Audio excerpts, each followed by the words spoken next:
नमस्ते दोस्तों, मेरे YouTube चैनल हिंदी नवगुरु में पुनः एक बार आपका स्वागत है। अब हम अलंकार भाग 3 में प्रतीक, व्यतिरेक और अन्योक्ति अलंकार लेकर आए हैं, जो बहुत ही आसान भाषा में सरलतम उदाहरणों से आपको समझाए जाएंगे। तो सबसे पहले बात करते हैं सीधे मुद्दे की बात, प्रतीक, व्यतिरेक। देखिए, ये दो अलंकार हैं तीनों, ये अर्थ अलंकार है और यहां पर हम इनको अलग अलग समझेंगे, क्योंकि प्रतीक और व्यतिरेक में कोई बहुत बड़ा अंतर नहीं है, इसलिए दोनों को एक साथ समझेंगे। प्रतीक और व्यतिरेक में कोई बहुत बड़ा अंतर नहीं है, दोनों में ही उपमेय की उत्कृष्टता बताई जाती है। तो सबसे पहले यहां पर देखिए, प्रतीक में पहला कार्य उपमेय को उपमान सिद्ध करना। यहां उपमान को हीन बताना, इसमें उपमेय की उत्कृष्टता बताना और इसमें उपमेय की उत्कृष्टता गुणाधिक्य सहित बताना। ध्यान दीजिए, दोनों में क्या अंतर है? दोनों में अंतर इतना ही है, ये केवल उपमेय को श्रेष्ठ बताएगा, केवल श्रेष्ठ बता के छोड़ देगा, लेकिन ये श्रेष्ठता का कारण भी बताएगा, यानी ये कारण सहित उपमेय की श्रेष्ठता सिद्ध करता है।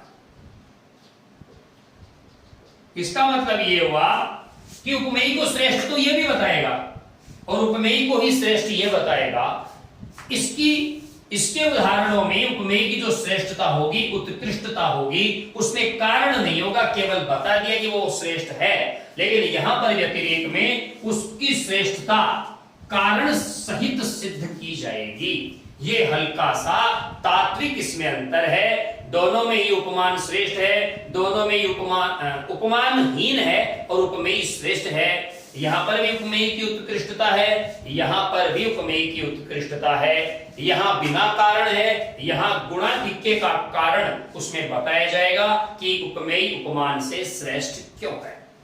उदाहरण के तौर पर जब हम बात करते हैं प्रतीप अलंकार की, तो प्रतीप अलंकार की जब हम बात करते हैं तो देखिए, उसी तपस्वी से लंबे थे, दोनों में मैं एक जैसे उदाहरण लूंगा।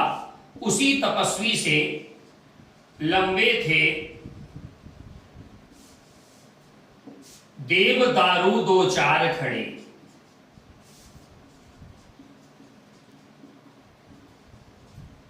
ये भी चिंता सर्ग का ही है, जो कि कामायनी जयशंकर प्रसाद के कालजयी महाकाव्य कामायनी के प्रथम सर्ग चिंता से लिया गया है। हिमगिरी के उत्तुंग शिखर पर बैठ शिला की शीतल छाया, एक पुरुष भीगे नयनों से देख रहा था प्रलय प्रवाह। ऊपर हिम था, नीचे जल था, एक तरल था, एक सघन, एक तत्व की ही प्रधानता, कहो उसे जड़िया चेतन। उसी तपस्वी से लंबे थे देवदारू दो चार खड़े। तो यहां पर ये उसी चिंता सर्ग से लिया गया है।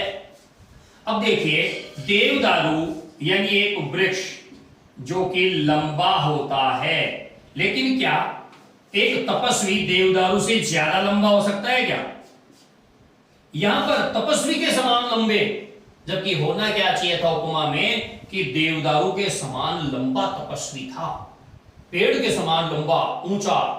लेकिन यहां उल्टा हुआ है, उपमेय को उपमान बना दिया गया है और उपमान को उपमेय बना दिया गया है। उपमेय की उत्कृष्टता बताई दी गई है कि देवदारू से ज्यादा लंबा था तपस्वी, इसलिए जो देवदारू उपमान था उसको तो हमने यहां पर कवि ने उपमेय बना दिया, और जो तपस्वी उपमेय था उस उपमेय को तपस्वी कवि ने यहाँ पर उपमान बता दिया, उससे तुलना कर दी। तो इसका मतलब है यहाँ पर उपमेय की उत्कृष्टता तो बता दी कि तपस्वी देवदारू से भी ज्यादा लंबा था, इसलिए तपस्वी की तुलना देवदारू से नहीं बल्कि देवदारू की तुलना तपस्वी से की गई है। उल्टा सिस्टम हो गया, क्योंकि प्रतीक का अर्थ होता है विपरीत या उल्टा।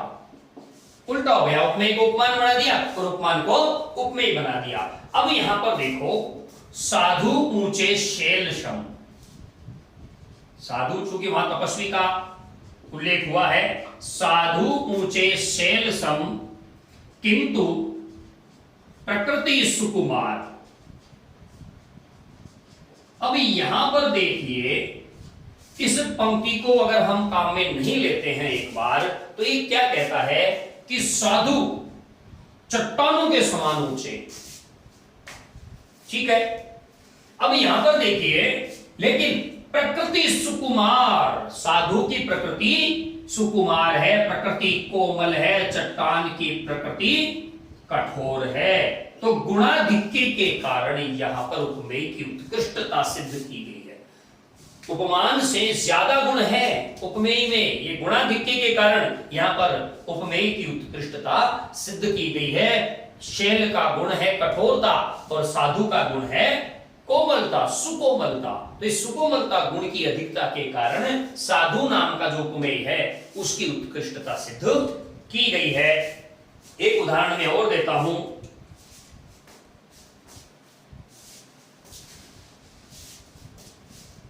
यहां पर देखिए, मुख आलोकित जग करे,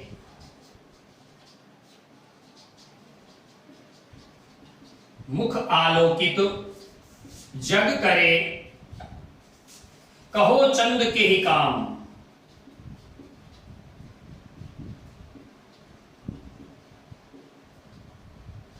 मुख आलोकित जग करे, कहो चंद के ही काम। कि हे चंद्रमा, तुम्हारा क्या काम है। यहां पर तो नायिका का जो मुख है वो संसार को आलोकित कर रहा है।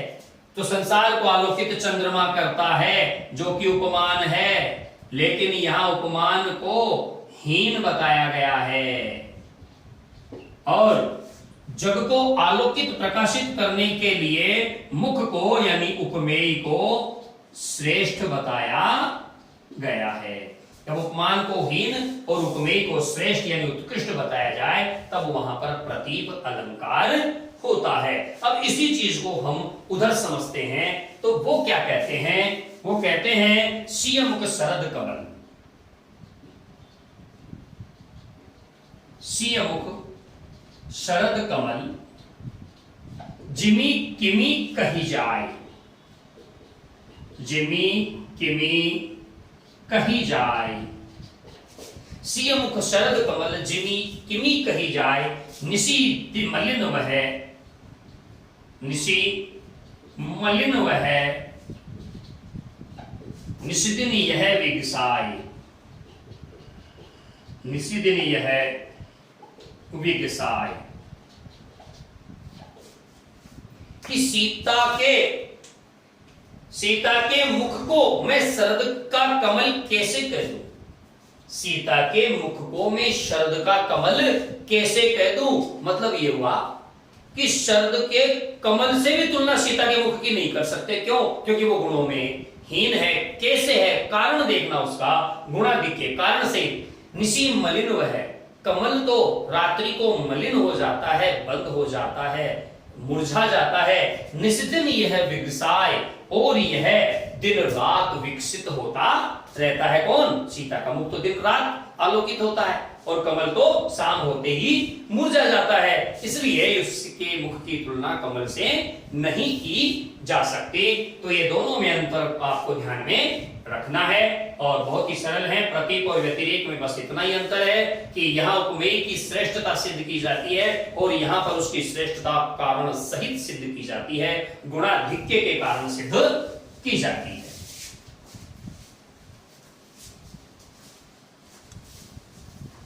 अंतिम है अन्योक्ति अलंकार। अन्योक्ति अलंकार का मतलब क्या है? अप्रस्तुत उपमान के द्वारा प्रस्तुत उपमेय का बोध कराया जाता है, इसलिए इसको अप्रस्तुत प्रशंसा अलंकार भी कहते हैं, इसलिए इसको अप्रस्तुत प्रशंसा अलंकार भी कहते हैं। अप्रस्तुत के द्वारा, उपमान अप्रस्तुत है वहां नहीं है, लेकिन प्रस्तुत को कहने के लिए अप्रस्तुत का सहारा लिया जाता है। तो इसका छोटा सा उदाहरण मैं देता हूं कि चलती चाकी देखकर, चलती चाकी देखकर दिया कबीरा रोय, दुई पाटन के बीच में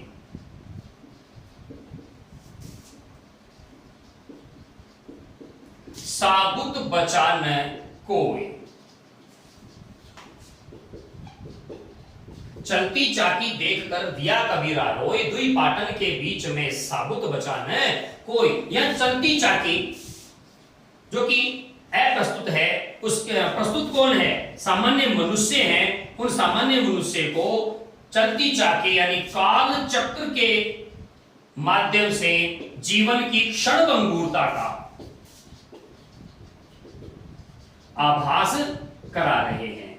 जीवन की क्षणभंगुरता का आभास यहां पर कराया जा रहा है, इसलिए यहां पर अन्योक्ति अलंकार है। अप्रस्तुत के माध्यम से हम प्रस्तुत को जब कोई सीख देना चाहते हैं तब वहां पर अप्रस्तुत प्रशंसा या अन्योक्ति अलंकार होता है। बहुत प्रसिद्ध कथन है महाकवि बिहारी का, क्या है? नहीं पराग, नहीं पराग, नहीं मधुर मधु, नहीं पराग, नहीं मधुर मधु, नहीं विकास इहि काल, नहीं विकास इहि काल। अली यानी हे भवरे, कली ही सो बिंध्यो,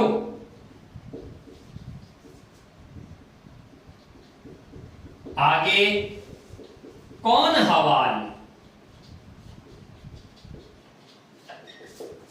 यहां पर मिर्जा राजा जयसिंह द्वारा राजमहल को त्याग कर दरबार में न आने के कारण, नवोढ़ा रानी के प्रेम में राजमहल में पड़े रहते थे, दरबार का काम अव्यवस्थित हो रहा था, तब बिहारी ने यह दोहा उनको सुनाया। कली अली के माध्यम से, अप्रस्तुत भंवरे के माध्यम से प्रस्तुत मिर्जा राजा जयसिंह को यह बात कही गई कि हे भंवरे, अभी तो ये कली है, जब फूल बनेगी, विकसित होगी, तब तुम्हारी क्या दशा होगी। अभी न तो इसमें पराग है, न मधुर मधु शहद है, न ही इसका भी कोई विकास हुआ है। अभी तेरी स्थिति ये है, जब ये पूर्ण फूल पुष्प बनकर सामने ये कली होगी, तब तुम्हारी क्या दशा होगी। उसे अपने राज कर्तव्य, राजधर्म का आभास उन्होंने कराया था। इस वजह से यहाँ पर इसमें अप्रस्तुत प्रशंसा या अन्योक्ति अलंकार है। आज के वीडियो में बस इतना ही। आप हमारे YouTube चैनल बजरंग लाल सैनी गुरु, जो कि वर्तमान में हिंदी नव गुरु के नाम से हो गया है, उसको सब्सक्राइब कीजिए। YouTube में जाकर हिंदी नव गुरु सर्च कीजिएगा, हमारा चैनल आपको मिल जाएगा। सब्सक्राइब कीजिए, लाइक कीजिए, शेयर कीजिए और अधिकाधिक हमारे इस चैनल का लाभ उठाइए। हम अगले वीडियो के साथ जल्दी ही आपके समक्ष हाजिर होंगे। तब तक के लिए जय हिंद, जय भारत।